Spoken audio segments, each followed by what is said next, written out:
Are the Canucks now the favorites to make the second wildcard spot in the West? The Canucks have been rising recently. The Flames have been falling. Canucks are finally back in the playoff spot. Plus, Utah is trying to salvage their season, and they're only a couple of points back of a playoff spot as well. We'll get to all the details of the last couple of games and how they affected the standings coming up right now.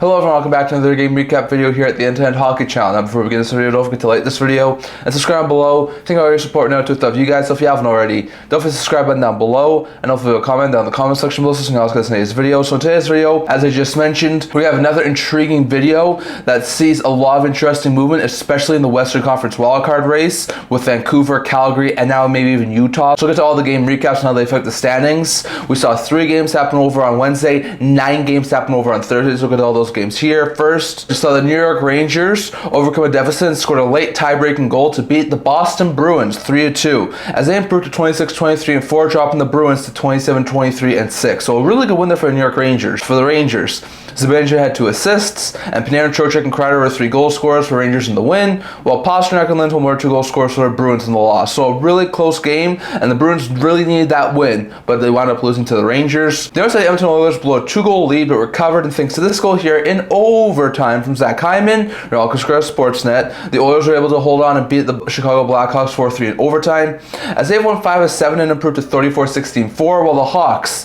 have lost 3 straight, 6-7, and fall 16-31-6 on the year. Bad stretch here for Chicago. For the Oilers, Draisaitl and Skinner both had a goal and an assist, and Hyman, who had the OT winner, and Arvidsson both also scored for the Oilers in the win, while Donato had a goal and an assist, and Teravainen had 2 assists, with Reichel and Martinez both also scoring for the Hawks in the loss. So Hawks are able to force overtime. That's brilliant stuff there from Chicago against one of the better teams in the league, but the Oilers do come away with the overtime victory. Then we saw the LA Kings break a tie in the second period, never looked back, and doubled up the Montreal Canadiens 6-3, as LA has improved to 28-17-6, while the Canadiens have lost 6 of 7 and fall 25-24 and 5. Canadiens are on a downward spiral right now. For the Kings, Byfield had 3 assists, Fiala scored twice, Fogle and Gavrikov both had goal and an assist, and Moore and Clark both also scored for the Kings in the win, while Matheson, Malieu, and Carrier were the 3 goal scorers for the Canadiens in the loss. So a couple of defensemen get on the board for the Canadiens, but was not enough to get them the win over Los Angeles, and they're falling in the playoff race. Those are the 3 games we saw over on Wednesday, going over to the 9 we saw over on Thursday. First, on Thursday, we saw Vegas Golden Knights open up a 3-goal lead, and in impressive fashion held on to beat the New Jersey Devils 3-1,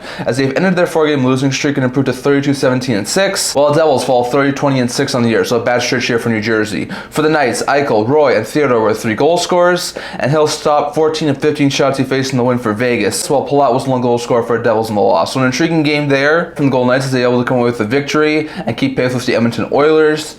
Then we saw the Washington Capitals overcome a 3rd-period deficit and storm back, scoring a couple of late goals, including this one here from Jacob Chychrun. Sportsnet will put the Capitals back in the lead, and they would hold on to beat the Philadelphia Flyers 4-3, as they have a 5-game point streak, have won 9 of 12 and improved to 36-11-7, while the Flyers have lost 5 straight, 7 of 8, and fall 23-26-7. A bad loss there from Philadelphia. For the Capitals, Chychrun had a goal and an assist, Radish had 2 assists, and Eller Ovechkin, who's now only 16 goals away from catching Gretzky, and McMichael also scored for the Capitals in the win, while Michkov scored twice and Forrester also scored for Flyers in the loss. So it was an intriguing game there, but the Capitals would come away and find a way to get the victory over Philadelphia. Then we saw Tampa Bay Lightning score 4 unanswered goals and destroy the Ottawa Senators 5-1, as they have a 4-game point streak and improved to 29-20-4, while Senators have lost back-to-back games and fall to 29-22-4, so a bad loss there from Ottawa. For the Bolts, Point had 3-point night, goal 2 assists, Kucherov had 2 assists, Hagel, Chaffee,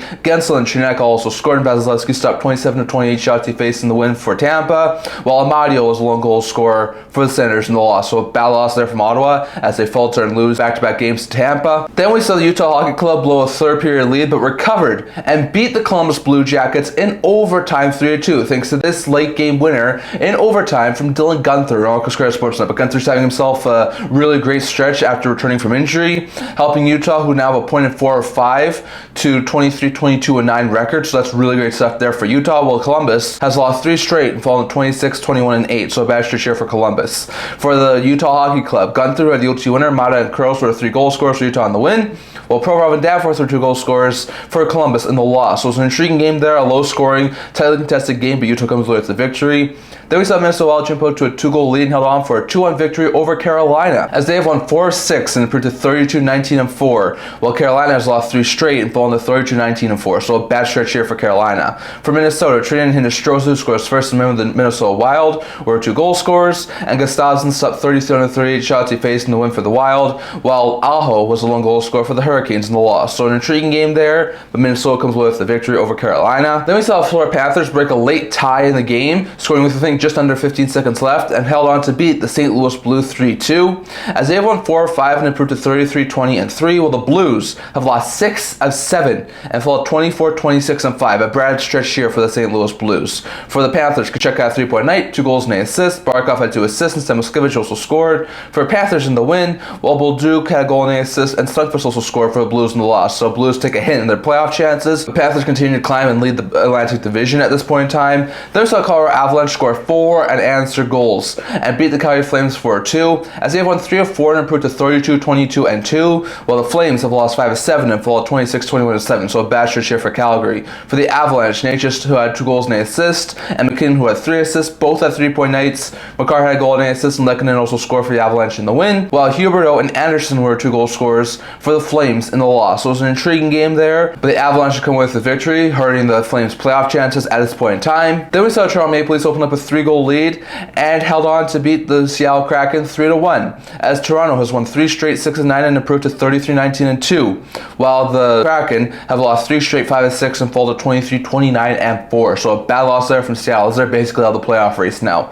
For Toronto, Nias, McCabe, and Felipe Meyer scores first as a member of the Toronto Maple Leafs, who are 3 goal scorers, and ST.L in his return to game action stopped 26-27 shots he faced in the win for Toronto, while Tolvanen was one goal scorer for the Kraken in the loss. So it was an intriguing game there, but the Leafs get the massive victory and keep pace with Florida for top spot in the Atlantic Division. And then we saw Vancouver Canucks blow a lead but recovered and beat the San Jose Sharks in overtime 2-1, thanks to this goal here, an overtime penalty shot goal from new acquisition Drew O'Connor on Cascara Sportsnet. But O'Connor was able to get the overtime winner, and Vancouver comes away with the extra point, as they have won 5 of 7 and improved to 25-18-11, while the Sharks have lost 3 straight 9 of 10 and fall 15-34-7. So a bad stretch here from San Jose. For Vancouver, Joshua and O'Connor, who had the OT winner, were 2 goal scorers, and Demko stopped 33 of 34 shots he faced and win for the Canucks. Also, Foley was one goal scorer for the Sharks in the OT loss. So another bad loss there from San Jose, but Vancouver gets a massive overtime victory that has actually catapulted them into a playoff spot. So definitely some interesting game recaps from our past couple of days.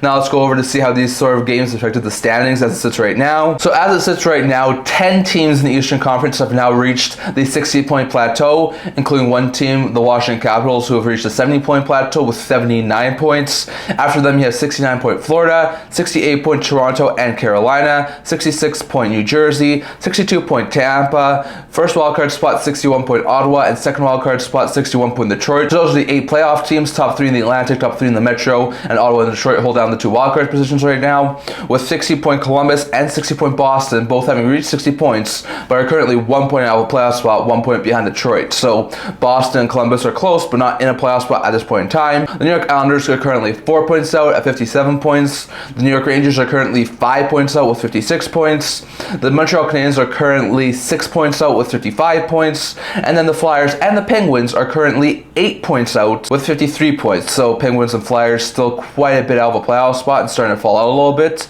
as is Montreal. Whereas in the Western Conference, we currently have 8 teams who have reached the 60-point plateau, including 3 teams who have reached the 70-point plateau. That's the 79-point Jets, 72-point Oilers, and 70-point Knights. You also have the 69-point Stars, the 68-point Wild, the 62-point Kings, first wildcard spot Colorado Avalanche, which are at 66 points, and second wildcard team Vancouver Canucks, who are at 61 points in the second wildcard position. So recent search from the Vancouver Canucks has them in the final wildcard position right now. Following them is the 59-point Calgary Flames, who are currently 2 points out of a playoff spot. The Utah Hockey Club has also had a recent surge. They're currently at 55 points, only 6 points out of a playoff spot. The St. Louis Blues are at 53 points. They're currently 8 out of a playoff spot. And the Ducks are at 52 points. They're 9 out of a playoff spot. So still a lot more separation in the Western Conference than the Eastern Conference, but Utah's gotten themselves a little bit closer, and Vancouver is now in the last playoff spot, not Calgary. So definitely some interesting updates when it comes to the standings as well as the game recaps. I'd love to hear your thoughts on all this down in the comment section below. So on top for today, anything stuck out to you in the standings? Plus, were any of the games surprising to you? Are you surprised that Florida beat St. Louis?